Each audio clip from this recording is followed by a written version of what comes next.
Continuamos con más noticias desde Supercanal Noticias. Somos el canal 3 de Supercanal y como todos los días de lunes a viernes estamos a partir de la hora 19. Y estos momentos de vacaciones nos permiten parar un poco y comenzar a hablar de ciertos temas que por ahí la coyuntura cotidiana no nos lo permite.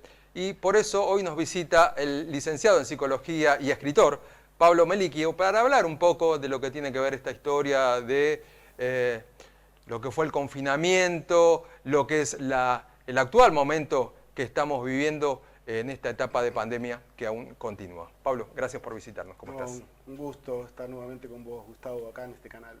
Bueno, el tema más o menos está presentado. Casi llevamos 2 años de esta pandemia. Pandemia que fue teniendo determinados momentos de encierro. A fin de año pasado un poco más estuvo más liberada la gente y otra vez volvemos con una gran cantidad de contagios. Sí, si uno puede hacer un reconto y ponerse a pensar lo que significó, lo que empezó haciendo en marzo del 2020, yo recuerdo que el mismo día que el presidente decreta el primer confinamiento, la primer cuarentena, me llamaron de algún canal y la verdad que yo no sabía qué decir claramente, no teníamos experiencia. Los mismos médicos, ¿no? Iban como viendo qué pasaba en Europa, aprendiendo, ¿sí? Decíamos siempre que el diario de mañana teníamos en relación a Europa, ¿no es cierto? Y a mí también como psicólogo empecé a investigar, pero en mi propia vida, no solamente en la vida de mis pacientes o lo que escuchaba a nivel social. Ese impacto original significó un montón de complicaciones, porque se puso el foco primero en lo físico, ¿no, Gustavo? Es decir, teníamos que cuidarnos para no contagiarnos del virus. Se pensaba todo el tiempo no enfermarse físicamente, entonces todo lo que ya sabíamos, ¿no? La distancia social, el barbijo, la limpieza excesiva, todo eso implicó, hasta que llegaron las vacunas, una gran crisis paulatinamente, ¿no? Una gran crisis psicoemocional que se empezó a hablar tardíamente, cuando recuerdo que después cuando ya digamos, uno ya tenía más elementos, yo no paraba de orientar a la gente porque estando dentro de sus casas empezaron algunas, digamos, gente que pudo resistir, vamos a decir que hay dos aspectos, gente que pudo aprender, resistir, pudo trabajar desde sus casas, le sacó aspectos positivos porque a lo mejor estuvo más tiempo con sus hijos, con su pareja, no sé, un montón de cuestiones, tenían ahorros o trabajos que igual le daban un colchón económico, pero un montón de personas tuvieron que pasar situaciones de estrés muy grande, personas que tenían ya problemáticas psicoemocionales se potenciaron, hubo mucha gente que a lo mejor tenía miedos y eso terminó, no sé, en ataques de pánico. Recuerdo gente a lo mejor chiquitos y chiquitas con autismo que les hacía muy bien salir a la calle y no podían salir. Bueno, realmente la pandemia hizo, digamos, estragos digamos, en lo que es las zonas de confort, las formas de vivir que teníamos que eran habituales y sabíamos manejar. Y hay gente que tuvo más recursos para eso, recursos psicoemocionales, económicos, y otras personas que todavía están pagando las secuelas de ese trastorno, ¿no? Y se vio sobre todo, especialmente en las parejas, que muchas de ellas se resquebrajaron hasta el punto de separarse, ¿no? Sí, digamos que podemos decir que a lo mejor en ese tiempo hubo parejas que se pudieron encontrar, porque no te olvides también que digamos, este mundo está asignado por el acelere, por la hiperquinesia, por la gente saliendo, una sociedad de consumo, trabajando muchas horas, por ambición o por necesidad, ¿no? Tal cual. La pandemia frenó esto y hay parejas que se pudieron redescubrir y fue positivo. Hay parejas que se encontraron para desencontrarse. Y no estaba mal, digo, parece que las dos cosas. Buenísimo las parejas que se pudieron repensar y funcionar mejor. Y hubo parejas que se dieron cuenta que no estaban bien, que lo venían tapando con sus trabajos o con las funciones de cuidar de sus hijos. Estos encuentros generaron desencuentros. Pero lo más grave es la violencia de género. Tal cual. Hubo cada 24 horas creo que un femicidio.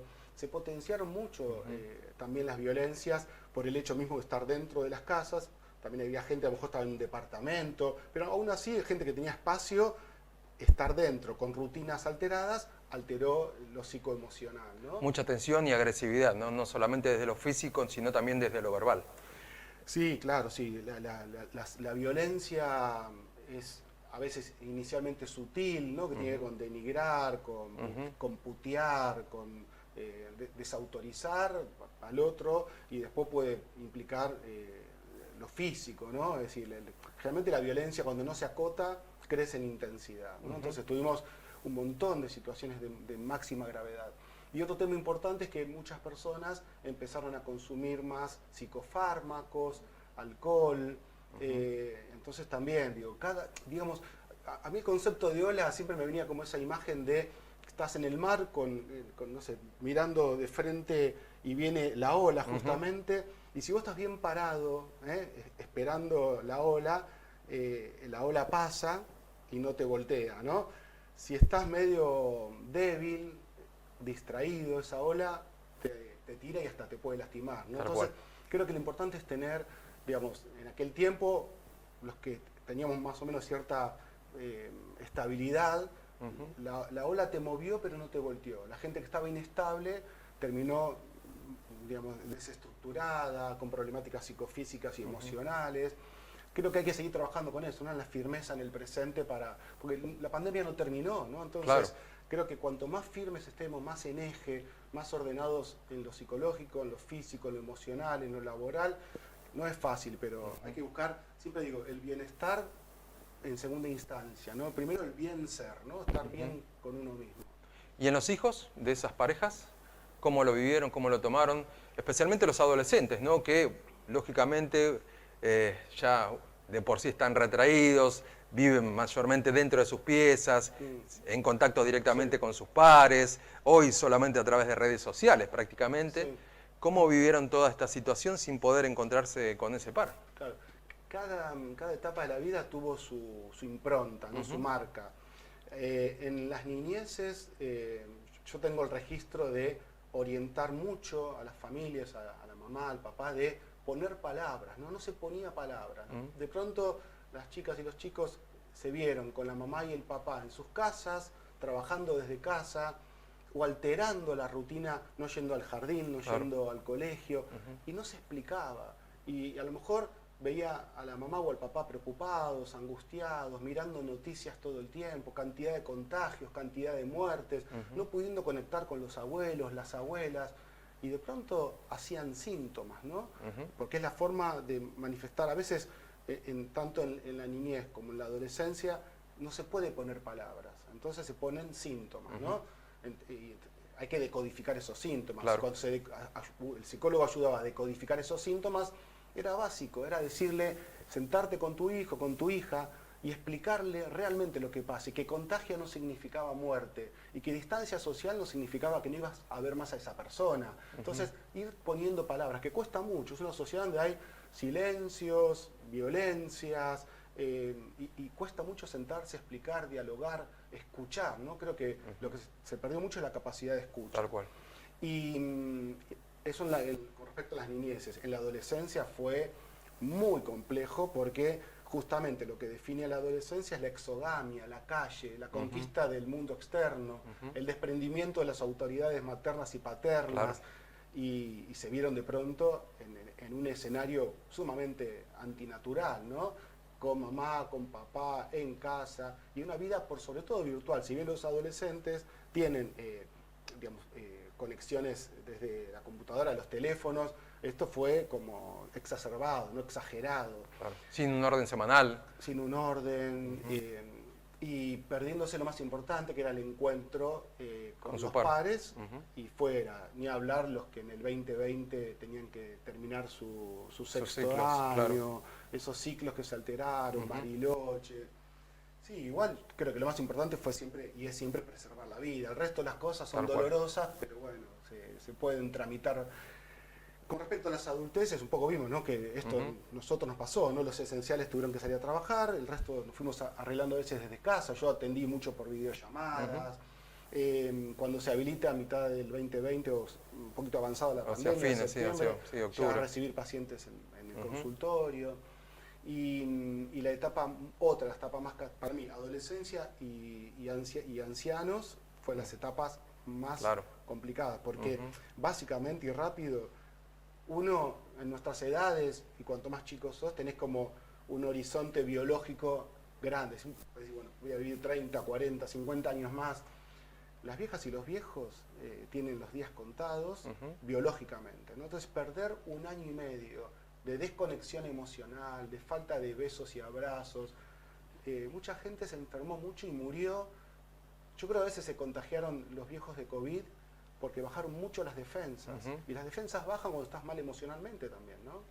Así que ahí es muy duro eso, ¿no? Fue muy duro. Además, en estas situaciones de los adultos mayores, también podría decirse como que quedaron a la deriva, teniendo en cuenta que uno, como hijo, hija, no podía ir a visitar a su padre por temor a llevar justamente el virus, y como era una persona mayor, se puede contagiar, también giraba todo en torno a eso, ¿no? Sí, mucha paranoia. Bueno, pero en esos tiempos nadie te enseña a vivir. Claro. Y los temas centrales y más difíciles de elaborar son la enfermedad, la muerte y la vejez, que es un tema también muy complejo, ¿no? Por eso nadie quiere envejecer y se propagan, se promocionan las eternas juventudes y tratamientos para estar cada día mejor. Cuesta mucho conectar con la sabiduría de la vejez. Y enfermedad y muerte no son temas que nos cuesta pensar, ¿no? Que no queremos pensar. Y la pandemia nos impuso pensar esto del cuidado, ¿no? Y creo que hay un lado positivo esto del cuidado. No siempre nos tenemos que cuidar y cuidar al otro para no enfermarnos y morir. También nos podemos cuidar, ¿sí? y transmitir cuestiones ligadas al amor, a lo solidario, ¿no? Saber que te puedo contagiar COVID, pero también te puedo contagiar, no sé, amor, solidaridad. Podemos trabajar en equipo, digamos, para fines socialmente más elevados, ¿no? Ojalá que deje ese resto la pandemia, ¿no? Saber que somos finitos y vulnerables, que es lo que nos enseñó, pero también que en ese tiempo finito y en esa vulnerabilidad tenemos la capacidad de vivir lo mejor posible, ¿no? Y en esta situación de muerte, enfermedad, ¿qué responsabilidad tenemos nosotros como medio de comunicación, y lo tuvimos, en día a día tantos contagios, tantas muertes, al día siguiente más muertes que ayer, mañana más muertes que hoy, y así sucesivamente? ¿Y cómo influyó eso en la psiquis de la persona que estaba confinada en su casa y viendo todo el tiempo la televisión estos números? Sí. Para mí fue muy importante la función de los medios. Informó mucho, y ahora vamos a eso, ¿no? Informó, y el tema central era y es COVID, pandemia. Yo tengo registro, y vos lo sabés, de haber salido, no sé, 50, 60, 70 notas, canales, radio, televisión, escribir artículos. Yo personalmente creo que fue un exceso, porque necesitábamos pensarnos. Yo transmitía siempre esto de saber regular, ¿no? Digo, si vos, como periodista, estás todo el día hablando de COVID y pandemia, llegás a casa, pones el noticiero, bueno, terminás intoxicado mentalmente. Entonces es esto, es saber el equilibrio de hasta dónde me informo y hasta dónde me miro una película o me leo una novela o juego un partido de truco con mis hijos en familia.